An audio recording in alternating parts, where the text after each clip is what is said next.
Nandito kayo ngayon sa Chickser Action. Ang sasabihin ko naman ngayon ay sobrang init naman ngayon. Sobrang init naman ngayon! Woo! Ang init! Ang susunod naman, sasabihin ko siya ng sobrang galit. Okay, hugot muna. Ang init naman ngayon! Ang init!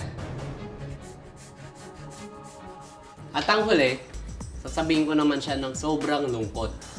Okay, hugot muna.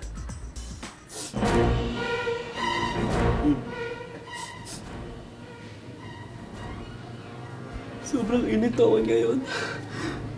Ang hot. Ang hot. Sobrang init naman ngayon. Ang hot, hot, hot. At yun naman ang Chickser Action ni Clarence. Sa susunod na Chickser Action.